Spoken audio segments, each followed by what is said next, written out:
chaos.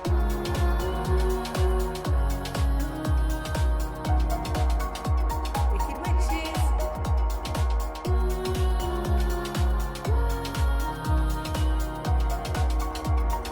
Trusting the unknown.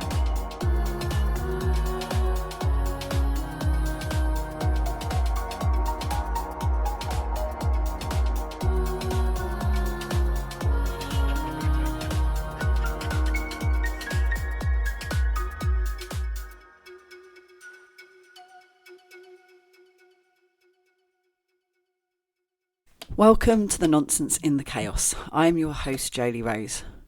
I've just had the most gorgeous Sunday. I absolutely love Sundays. It's my favourite day of the week. I think I was born on a Sunday, actually. Yes, I was. And I was very pleased when I found that out.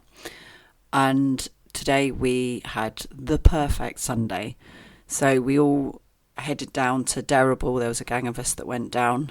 There's some really lovely people on the island this year. So every year it's different. We're a kaleidoscope of community, and all the time new people come over as seasonal workers and or move over here, and people come and go constantly. So it's funny because it's 500 people and everyone assumes that it's a really quiet place and that the social life must be really quiet, and everyone says, oh, it must be so different coming from Brighton. And I have more of a social life here than I did in Brighton. In my 20s, definitely had more of a social life in Brighton. But at the age that I am now, 46, in Brighton, most of my friends had had children and were, doing the family thing. Those of us who hadn't had children were still going to the same pub that we all used to go to in our 20s. And we would sometimes hang out with and have fun with the 20-year-olds in the pub, but not that much. Mainly we were just with ourselves. And it was sort of getting a bit tardy. It just felt a bit sad. There was a handful of us left, and we would still do lots of lovely things. And I went to dance groups, and I'd go Zumba, and I was going to yoga, and there was always loads of stuff going on, and very work stuff mainly, which wasn't work because it was creative. It was all being artists, and everyone was being artists. So we were always going to each other's private views and all that kind of thing. And then there were all the kids' parties and events, and we did do stuff together, but it definitely was less than here, which is the age groups all hang out with each other. So it's completely unnoticeable here that I don't have children. I'm just in amongst people who do have children. There are children there as well, hanging out at the pub. We all socialise together, and all of the age groups and all of the different people are there. So I spend as much time hanging out with 20-year-olds and 60, 70, 80-year-olds. I'm hanging out with everyone. So today we went to the beach, and there was a 19-year-old, a 24-year-old, I want to say, a 38-year-old, 30-year-old, 46, which was me, 24, and I think that was over. Oh, and yeah, God, I don't actually know how old Jan is.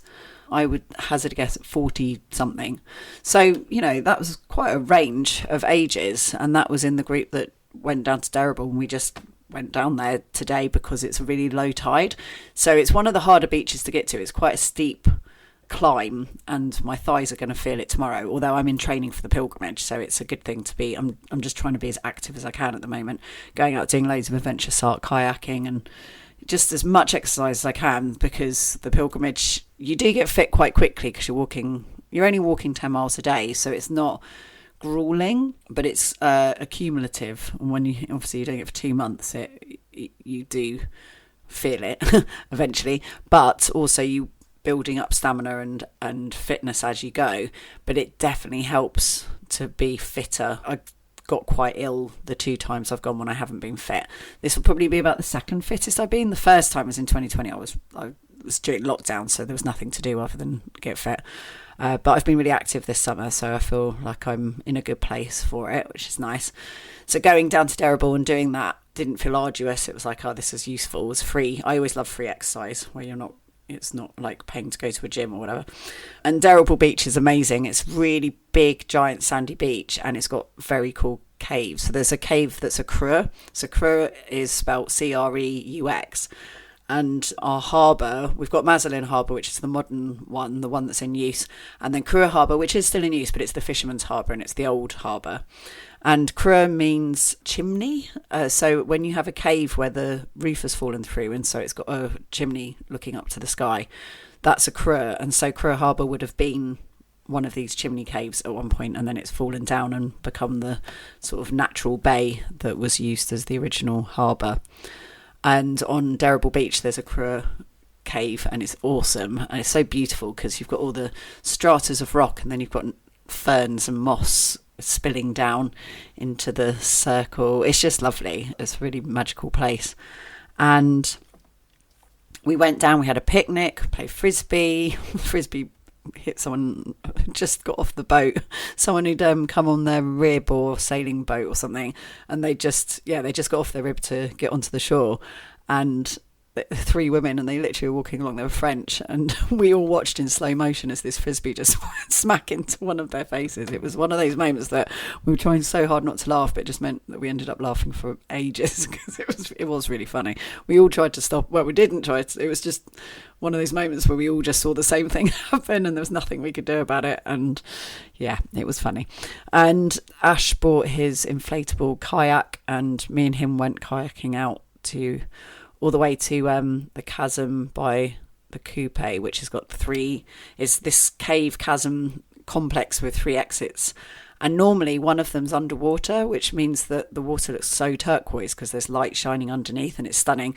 But this, because it was such a low tide, it was a completely different look and feel to what I'm used to. And suddenly it was all really towering, and the bit that was normally underwater was this huge archway.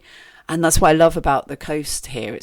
I go out almost every day on a kayak or swimming, and it's never the same coast twice because the tides are always different heights, and we've got the 3rd biggest coastal tidal range in the world, and so it's just a different landscape every time. I love it. And so that's one of the things, like the social life never stays the same and the landscape never stays the same, and the things that come out and what happens in nature and the order that they come out is different every year as well. And so this year we've got some gorgeous girls that have come over. One is a carriage driver and one's just moved over here, hopefully permanently, and they're adorable and I love them, and they've made my summer. And yeah, each year, like, a couple of people might move over and you just end up spending the whole summer with them, and you just have a little love affair, like a summer friendship romance, and then they're gone again. So it's cool because it's always moving and shifting, and it's really amazing. Like, it just doesn't stay the same. Everyone who turns up changes the dynamics around slightly, and new friendship groups form. And I'm hanging out with people this summer who live here and who I've known for 5 years that I hadn't really hung out with before, and suddenly we're all hanging out because we've clicked with the new people or whatever. You know, there's always reasons for why it's all shifted around, but it doesn't stay static. It's not boring. Really cool. I love it. And really funny. Like last night, turned up at the Senior put on a gig at his house last night, and it looked beautiful. It's where we do Beltane Festival, and there was fairy lights everywhere, and it looked stunning. And the band that play every Wednesday at the old hall, who are the open mic band, so it's all the locals who've started jamming together, and now I've got this little band going. They played, and it was really fun. I was working, so I didn't get to go to it, but people really enjoyed it. And then I turned up right at the end because that's where all my friends were, and my husband Diz was there, so I met them to then go back to Ash's house. And some of the band members came back, one of which is a teacher who I teach. I mean, I don't teach, sorry. Because I'm the chair of education, I'm his boss. And yeah, it's just really fun to like hang out socially, because me and him had never actually hung out before. And his daughter was amazing, and I got on really well with his daughter. And it's just so lovely. Like you just, always find yourself in funny situations that you just nowhere else in the world would any of that happen. Like nowhere else in the world would I be in the local authority or be a politician and be, the equivalent of the Minister of Education in the UK, and then like be hanging out with a teacher who I employ who's also in a band, who's now hanging out with me in the house with the other band members. It's just funny. It doesn't happen anywhere else. And yeah, it's been a beautiful Sunday. So we spent the day down there, had a picnic, and then came back up again. And I'm I realised that it's a week till Boomtown, only probably a few days ago, and it was a bit of a shock because I thought I had 2 or 3 weeks, and then had to post the box of costumes to Boomtown. I'm a bit nervous about them not getting there in time, so they've got to get there in a week, so hopefully that will happen. I'm scared of them getting lost. I'm not going to tempt fate, but I'm nervous about what the costumes. And then I also didn't realise, so I've got a week before Boomtown, and we're opening Boomtown. That's all mega. And then we're at Boomtown for a week. Then I'm at Kentwell being a Tudor for a week. So I had to also suddenly think, what do I do about my Tudor costume, and having a Tudor costume ready to wear. And then I'm back for 2 weeks, and then I'm on the pilgrimage for 2 months. And I'm like, okay, I don't have any money. What am I doing? I've not got any money. I'd applied for Arts Council funding to do this, and it's the 4th time I've submitted it, and we haven't got it. And that's crazy. When I've spent 20 years living as an artist through Arts Council funding, and I would get 2 out of 3 bids. And that was my normal, and that's what my whole 20-year career has been based on. When the pandemic hit, they grabbed or did a big net throw to try and capture as many artists as possible who had been commercially viable, so they hadn't applied for Arts Council funding because they were, like, my friends are in something that was like this, where they are trained classical musicians, and so they spend a lot of time, and they all live in London, and so they would go to Covent Garden and busk, which actually made them loads of money. That was a really good way of making money. But they also had this amazing act where they would do theatrics whilst playing their instruments. So one show I saw them do was where they did the news on the telly. So it was almost like it was like a whole day of TV programming. So they had like the morning TV, and they had the news, and they had all these different things. But it was all, and sports. They went to the Olympics. But it was all done with them running around playing music with their instruments. So as they were doing the sports channel, they'd be like using their violins as badminton rackets or tennis rackets, and would do Wimbledon, or they make things into shapes like the TV using the bows of the instruments, and start doing the news. So they played around, and they would go into little skits and do a performance, and then run around playing their instruments, and it was really cool, and it just did well. It was one of those things that got booked for places. It was funny, it was a bit fancy because it was orchestral instruments, and they're really good musicians, and then they'd also get booked for weddings and that kind of thing. So they just were commercially viable, and they made money. They're called Bojangles. They're brilliant, check them out. And they didn't need Arts Council funding, but when the pandemic hit, it meant that there was no work for people like Bojangles, and so therefore they were encouraged to apply for funding from the Arts Council. And because the funding that was offered was pretty much the same as writing a normal funding bid, so all of the arts found out how to write an Arts Council bid. And I think that was probably the main obstacle for most people, was that if they were commercially viable, why would they bother doing that? But once they'd done it, and they'd learned how to do it, and they'd all got funding, and were kept afloat during the pandemic for that year or 2 through Arts Council, now all of those people know how to write bids, and the funding's been cut. And with AI and just generally the way the world is encouraging people to be, more and more people are like following their dream and becoming artists, but only people who can afford it. So it's wealthy artists. So I'm a bit annoyed and scuppered by the whole thing, because I'm someone who hasn't got any money, who's been 46 years chugging away at this work and supported by Arts Council, but not the work that I do isn't sort of grand scale commercial. It would be cool if it did become that, but I just don't ever sort of seem to fit into the mainstream enough for that to happen. I've always been open to it, and like just putting stuff out there, and it lands how it lands. There's a TED talk about genius, and it says it's an ancient Greek way of seeing genius, which is it's something that lands on you and it rides you. So it's not about you just get ridden by this spirit, this thing, and it's about, so what your job is as a mortal is to do the work, is to just turn up and do the work and put yourself out there. And if genius chooses to land on you and ride you, then that's up to it. And what I feel, and it's a bit like with all these things, like what's good or evil, or what is genius, or what is success, there are glimmers and moments of it all the time. So I've definitely had moments where I have been ridden by this spirit, and I do all the time, to be honest, like when I'm channeling, or when I'm leading the pilgrimage and we're just in ceremony for that whole time, and that was epic, and that was a huge piece of work. Or when I'm writing my books, like it comes through all the time. But the level to which that reaches, or whatever then happens with that, is up to the universe. Like I can only do my 50%, the universe has to do its other 50%. And in many ways it's gone off and done huge things, like many things that I've created. I've created protest movements like the clandestine insurgent rebel clown army circa, that went viral, that went all over the globe, and I was part of the original team that created that, and that went huge. Like done loads of things that have ended up being big old things. It's just whether at the end of the day I've got a pension out of it. The answer is no. And here I am at 46 with the Arts Council funding disappeared. So it's trying to work out how to survive and make a living without that there. It's not a bad thing to be having to learn to do, because if it's not there to rely on, which it isn't anymore, then you just got to get on with it. But it's annoying because I've applied for funding for the pilgrimage.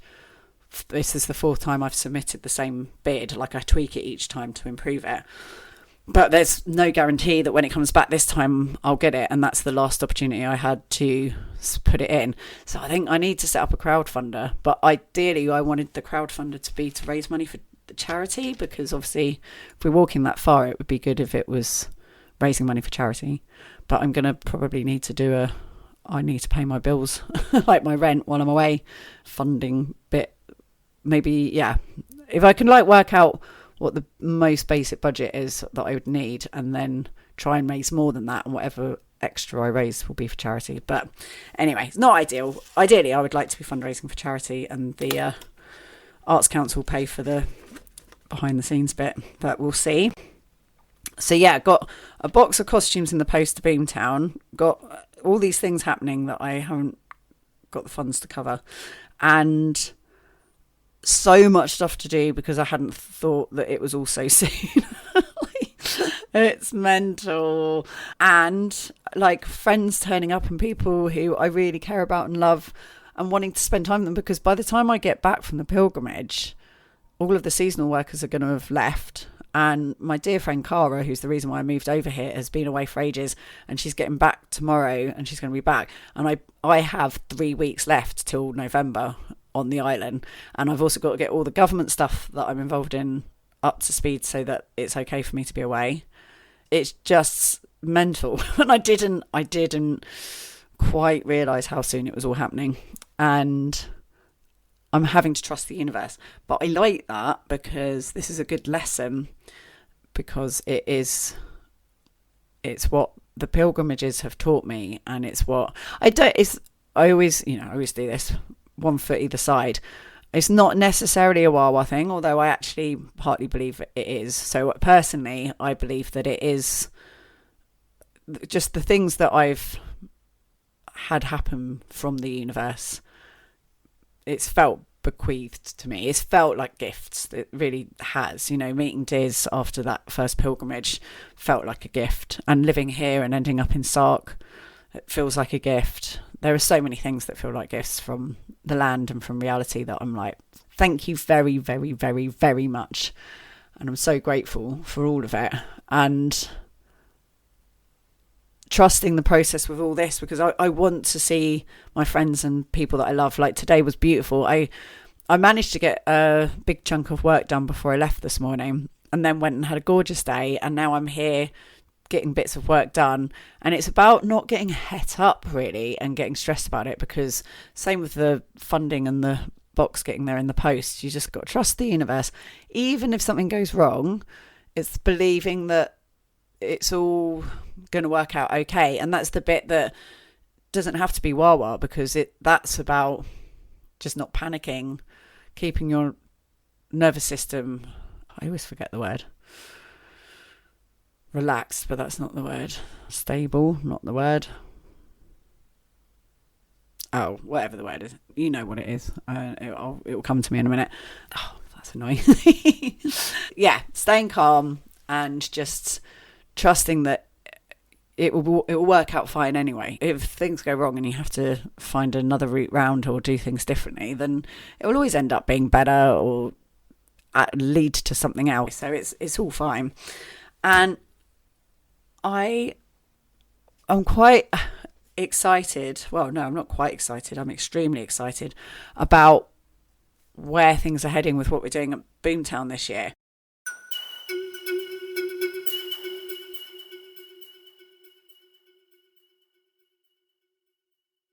This is a secret I'm going to tell you because I feel like I have knowledge of most of my listeners, and I think it will be fine for me to share this. But so Boomtown this year, the storyline I'm not as excited by as I have been in previous years in terms of I feel like there's so much going on in the world at the moment that is vital, and the things that happened in the last 2 years felt like this huge turning point. It felt like a thing was about to happen, and it feels a little bit like a filler in terms of if you have like a TV series, there are episodes that really move the plot along, and then there's the odd episode where it feels a bit like a filler.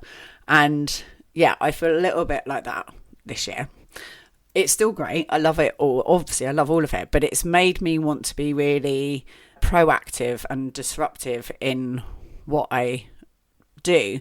But then that's cool because that's also how I feel in the world at the moment. And there's this thing that we have in Fooling, which we call put it in the play. So if you're annoyed with someone, having a difficult time with someone in the group that you're working with theatrically, instead of arguing in the changing room and putting all the drama into the rehearsal space or the dressing room, put the drama on the stage and use all the feelings that you have about that person in your performance, and you put it in the play. And it's really cathartic, and it means that most actors and performers tend not to be very dramatic people in their everyday lives because they're doing it in a theatrical creative space.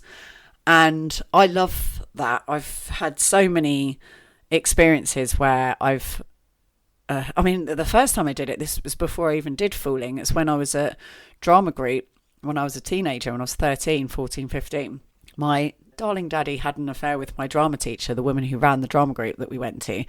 And we found out and knew but hadn't told him yet, and my drama teacher didn't know that we knew. And we put together an improvisation with our mates. So we told our mates what was happening, and we put this improvisation together where one of my friends played my dad, and then we all stood in a circle and we all told him exactly what we thought of him as characters in this play. And it was it was great. My drama teacher ran out crying. We were like, yeah.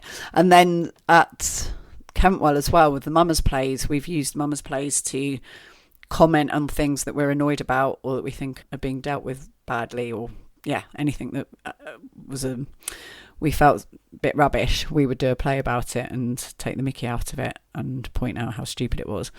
And so I'm used to using theatre as a way of expressing my discontent.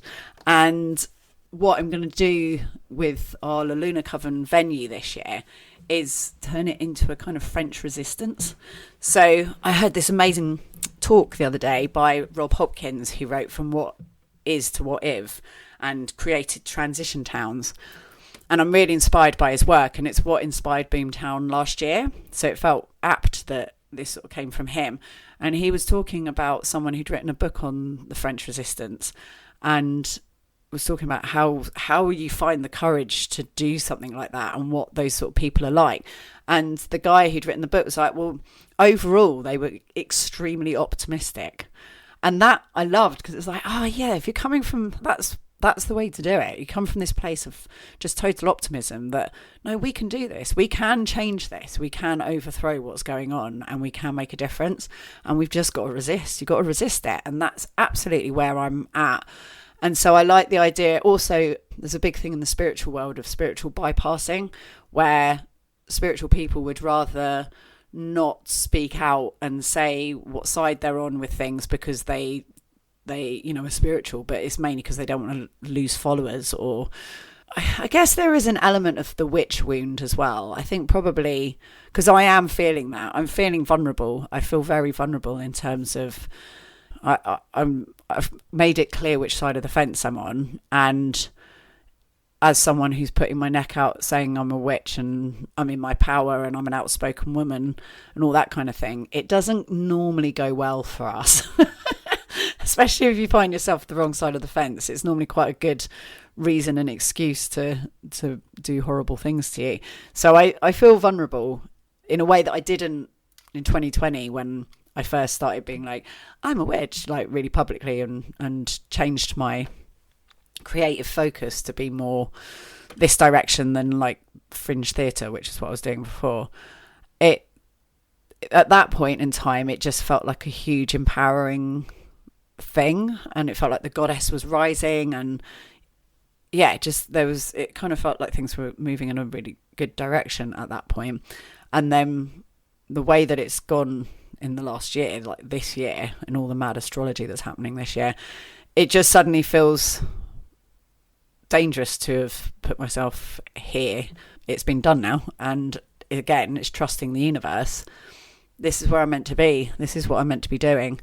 And to just go, well, fuck it. I've done it now. So let's just put my foot flat down on the pedal and drive full pelt at that, whatever that thing is in front of me, because that thing in front of me that's on fire and is heading towards a wall anyway. The whole thing is heading towards destruction anyway. So might as well get involved. I'm just like, oh well. let's just put your hands in the air and scream whilst on the roller coaster ride, but be right at the front and just go for it. So I'm going to do that in Boomtown, and that feels so exciting. It's like I'm going to put that energy into Boomtown and have this whole resistance thing going on. So what normally would be this sacred space that you go into, we're going to turn it into a like French resistance space where we're asking the people who come in to, and I've created a time machine, a crystal time machine, where you can only use it so many times and then it will crack. And so we have used it twice so far, and we've gone back in time and we've seen the Neolithic people using the bowl that is the space where Boomtown is, the land where it is, which happens to be on the spine of Albion ley line, and the Ellen energy line runs through it. And it's this magical place that if you listen to the earlier podcasts, you'll hear that Jonathan Kay, who's my fooling teacher, actually got the license for that bowl to have a festival in it. So he got the festival license because he knew that it was a land temple and it was a sacred space where this energy pools, and that people would go there and fill themselves up with this pool of energy and have festivals and celebrations there. So pull that into it. We're going to draw that into it and say that we went back in time and we've seen these Neolithic celebrations, and we'll dream into what we think they look like. And then we'll say, and we went to the future and we won, and it's amazing, and the future's incredible, and we'll like make up a load of stuff about how great the future is and why we loved it. And then we'll say, but because the chapter this year, the theme of this year's Boomtown is the power of now.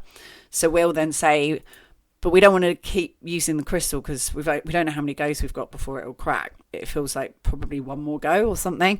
And so what we're trying to work out is how do we get from here, from now, to the future that we've envisaged. So there'll be some steps. There's things that we need to put in place to make sure that happens.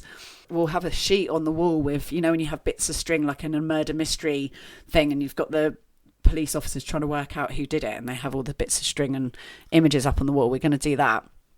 And then also have a load of cardboard and brown tape and Sharpies, and make cardboard buildings and stuff where we'll ask the people who come in to build, like, what would you love to see in Boomtown? What would be your perfect town to live in?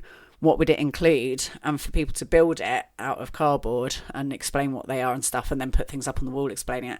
And then we make this cardboard version of Boomtown that's like our dream Boomtown with this dream future, or how to get to the dream future, on the wall. And then we're going to give that all to Boomtown at the end of it and be like, here's all the ideas that the visitors had about a perfect future. But also it will be reflecting the world at large. Like, we'll be thinking about the bigger picture. It's just great using the metaphor of Boomtown to do that. And yeah, for us to just be resisting and be like, we'd love to just be here wafting and being priestessy and having a lovely spiritual time, but we've got to do shit. We've got to do something about this situation, because it's all going wrong, and we can't just stand by and not do anything about it. And so that's what we'll be saying.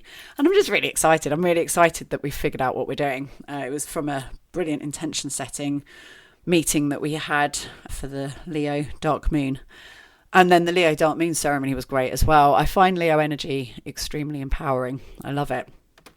And so, yeah, feeling empowered and excited, and I'm trusting the universe and trusting that things will unfold as they should and that all will be well.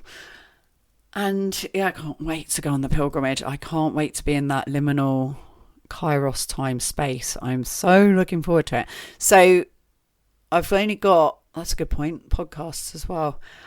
I'd really like to try and carry on doing the podcast while I'm on the pilgrimage, but it's just probably not feasible. I will attempt it. I've got some microphones coming through, and I have learnt to and done podcasts on the road. It is possible. And it'd be cool if I did do it, but I might not be able to. So we'll set up expectations to be, maybe I could do them every other week or something like that. But we'll see. We'll see how it goes. Because I don't want to spend all my time on my phone, and it does take a lot of time to do. But maybe I could upload just an interview or something. It might just be that it can't be quite as formatted, and maybe I could go back and format them later when I'm at my computer. But yeah, we'll see. It is doable. It's just I don't want to spend all my time on my phone when I'm walking, but it would also be good to capture stuff. So we'll see. Yeah, I'm going to pull a rune.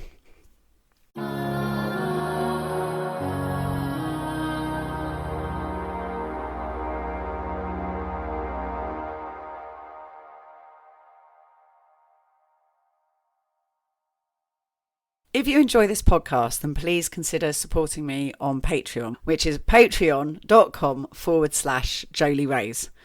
This is a way for you to support the work that I'm doing. So all of the things that I'm trying to fund and support happening at the moment would be great if you were to become a monthly supporter and patron of the arts. That would be fantastic. That's a way that you can help me. But also I will be sharing about doing some sort of, because there's two fundraising things that three fundraising things that I'd like to do, but one of them's in two. So one of them is fundraising to cover bills for the pilgrimage, but also to raise money for charity, almost certainly Gaza direction, but I need to find out or figure out how, because I know things aren't even getting through. So I'd have to look into the best way of doing that. And then also I do need to fundraise and develop the Kickstarter for my book launch, but I need to fine tune and get clear about exactly when the launch is happening. But it is for getting the pre-sales. Hopefully it'll be for Christmas, and to get the pre-sales from doing a Kickstarter, and then some funds to just pay for an illustrator to do the maps, because I think it would be great to have maps with the book. But basically the book is done, which is exciting, and it's with Dan Sumption, who I interviewed on the podcast. He's my publisher, so he's going to look through it. I don't know whether it's us trying to fit in time wise when we can do things, but watch this space. So these are just heads up that they will be happening. If you would be able to vote for this podcast, if you love it and enjoy it, which I hope you do, if you could go onto the podcast awards, there is a listener's choice award. You just type in Nonsense in the Chaos and then reply to the confirmation email that gets sent to you. It's as easy as that. So you just type in Nonsense in the Chaos and it will come up. So if you could do that, that would be awesome. I would thoroughly appreciate that. And then, yeah, just come and see. If you're at Boomtown, come and see me. I'll be doing the opening ceremony on the Lionsgate stage. So we'll be blessing the crowd at the start of the opening ceremony. So come along and see that. Then come to our venue and be part of the resistance and help us design a better future. And then I'll be at Kentwell Hall in Suffolk, in Long Melford, the week after Boomtown, being a Tudor. So if you live in East Anglia and you fancy coming along to that, then do come and say hello. And then I'll be back in the Channel Islands for 2 weeks, Vale Earth Festival, just going along to enjoy that. So I'll have a boogie with you if I see you there. And then 2 months walking across the country. And if you go on to Career Arts Instagram or Facebook, there's a list of the dates of where we're walking. And if you're anywhere along the Michael line, walking from Cornwall to the Norfolk coast, and you'd like us to stop and perform for you, or you'd like to host us or feed us or just hang out and walk with us for a bit, get in touch. It's all available, it's all possible, and it'll be lovely to see you. So thank you ever so much, and now on with the show.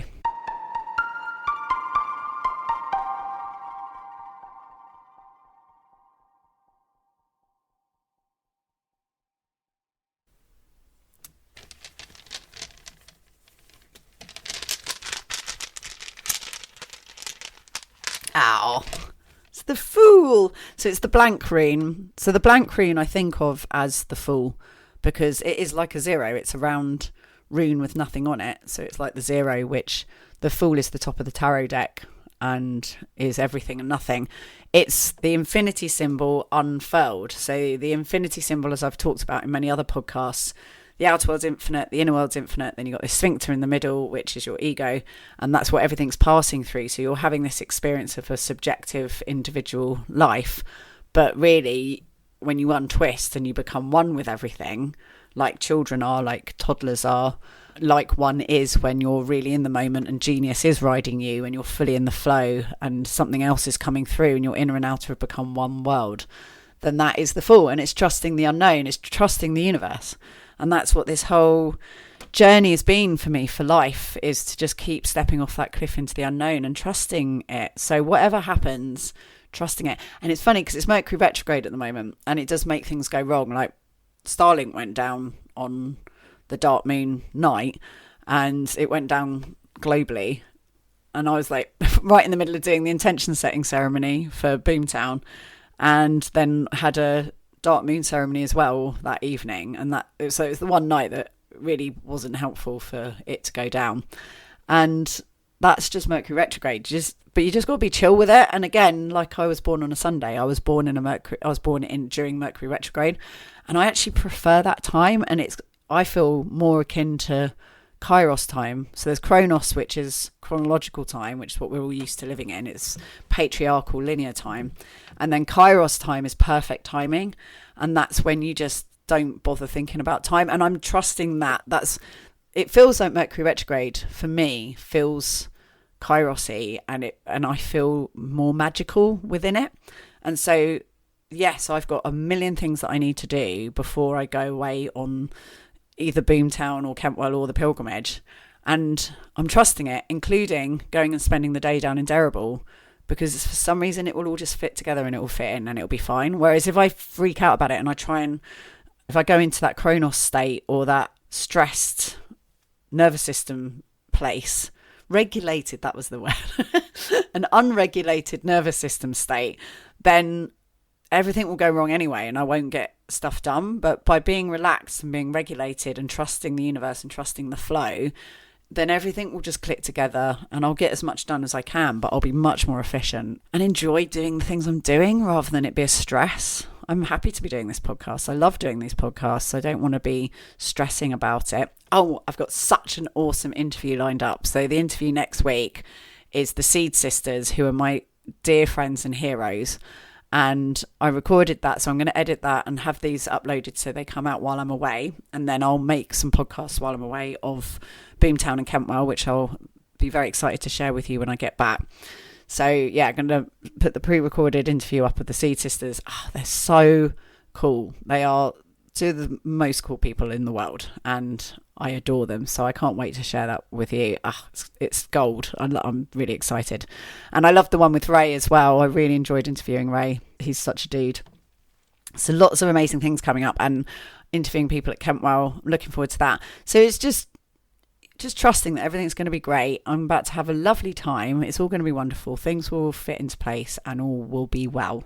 And it's just trusting that and pulling the Fool rune is about as good as it gets. It's just saying, yeah, step off that cliff into the unknown and trust. I had a wonderful moment once where my family are obsessed with cults. Like, we've joined loads of cults. My parents met at a cult that was in the newspaper and stuff for being a cult, and the guy who married them was in the newspaper for being a cult leader. But they were a Christian prayer group called the Christian Crusaders, so it wasn't a proper cult. Like, it really was. I mean, none of the cults, actually one of them's a proper cult that I've been in, but yeah, so that wasn't a proper cult. And then people have often called the Tudor thing, Kentwell Hall, a cult. The Fools have often been referred to as a cult. Our pilgrimage group started seeming quite culty. And then the one that was a proper one was Landmark Forum, which actually was you paid money, and it was known for being a cult, and it got closed at one point, and then it changed its name and became Landmark Education. It was called Forum before that. But I really enjoyed.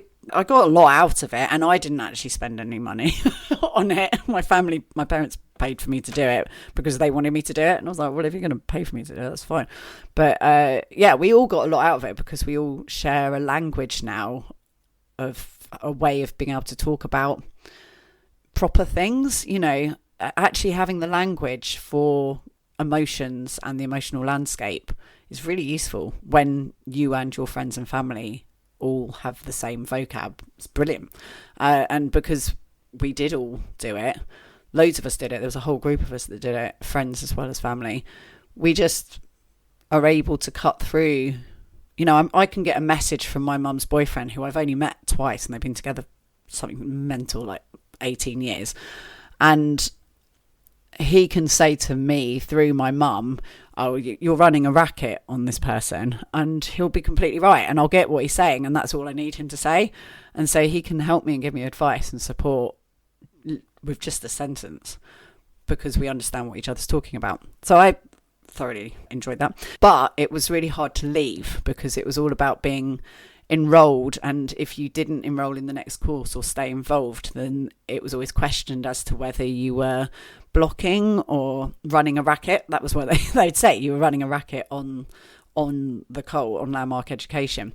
So it was difficult to leave, and people would ring you up and try and engage you and enroll you, inspire you to stay in it.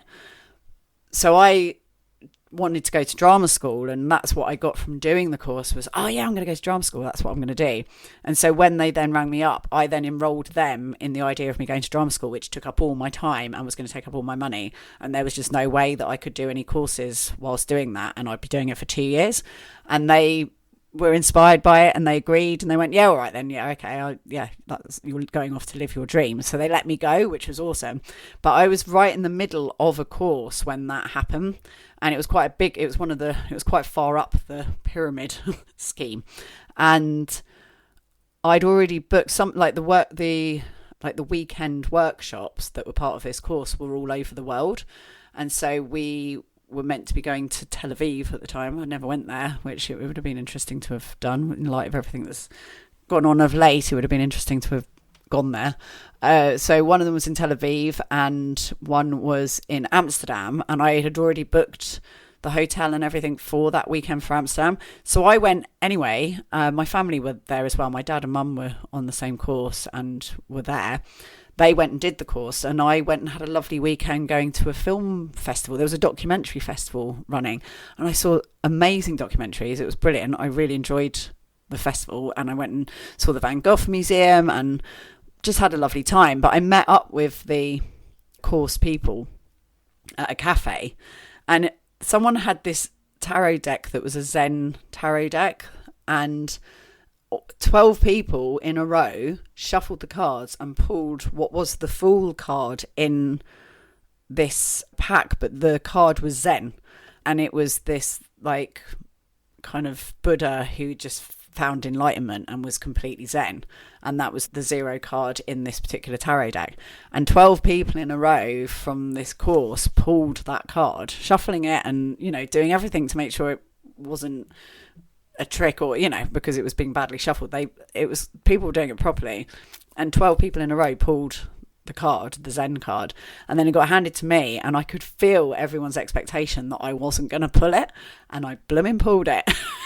It was like one of those drop the mic moments. I was like, yeah, and I'm going to leave, and it's fine that I'm leaving, and I'm fully in the same zone as you, but I'm going to go off and do drama school instead. And that's how I managed to get out of the cult. But that's how I feel about just trusting the unknown and what the Fool card means. Is it's such a powerful card. It really is. Let everything go. Just trust the process. Trust it. And I love it when synchronicities and magic happen. It just feels wonderful. Whether it means anything, whether it's in any way wah-wah, I don't care. It just makes life exciting and gives you a good story like that one, and makes you feel like you're doing the right thing, makes your nervous system feel regulated, and just feels like you're in the right place and you're doing the right thing. So pulling that, having just said all the things I've said and what we're planning to do and what's going on, and trusting that all will be well. Like, it doesn't mean that I'll get the funding bid, it doesn't mean the costumes will arrive safely, but whatever does happen, to trust it and just go with it. And so that brings us on to the Chaos Crusade.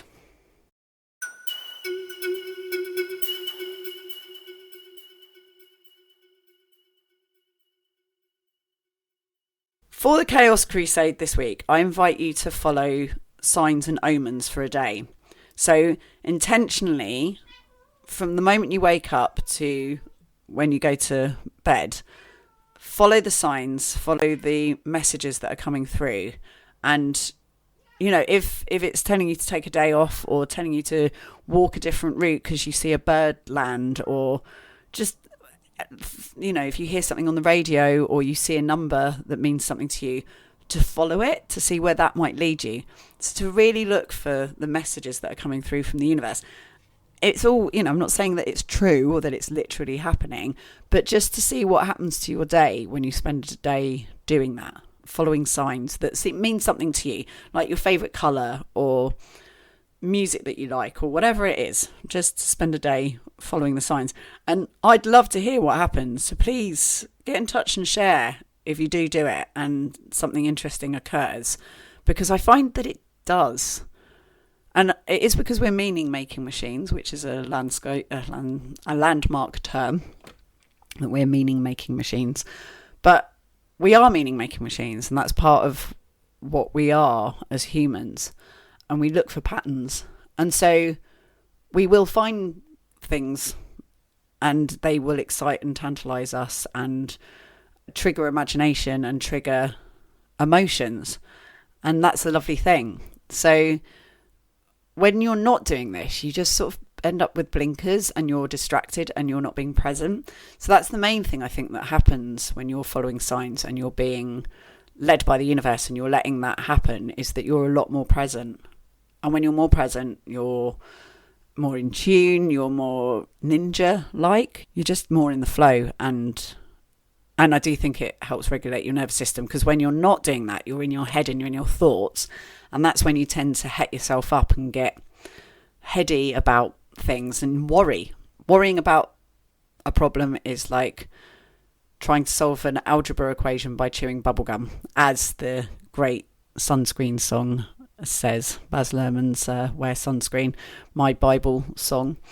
Yeah, why be in your head and worry about things when you can be present, follow the signs, follow the omens, and trust the universe and have a game of let's see what's going on by being actually fully here. The power of now, which is what the theme of Boomtown is this year. The power of now. I am inspired by what's going on. It's just, I just feel like, I felt like something could have happened more than what is happening. But, you know, it's no disrespect. I love Boomtown. I love everything they do. It's a wonderful thing.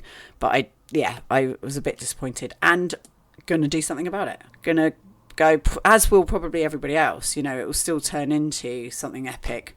But yeah, I just wanted to see something a bit more flipping the script and mind-bending happen. I was expecting something a bit more mind-bending. So let's do it ourselves. If it's not the script you want and it's not as mind-bendy as you'd like it to be, then it's your job to make it so. And that is what I'm going to do. So thank you so much for being here. And I really hope that you're inspired to flip the script and pump things up yourself. This Leo energy is ferocious and fantastic. I love it. So use that rocket up your bum to do something mega over the next 6 months, because the Leo dark moon connects to the Leo full moon, which is in the other end of the year, the other half of the year, so 6 months from now. So this, what you're setting now, the intentions and the direction that you're setting now, is a trajectory that will drive you forwards for the next 6 months. So let's fucking smash some shit up and do some madness and cover it in glitter and all the other things. Let's step off that cliff into the unknown and create something mega. Huge love to you. I can't wait to share next week's episode with you, and then I can't wait to share what happens on the adventures into the unknown and into these mad spaces. We'll see what happens. I'm sure it's going to be bloody marvellous. So until next time, see thee anon.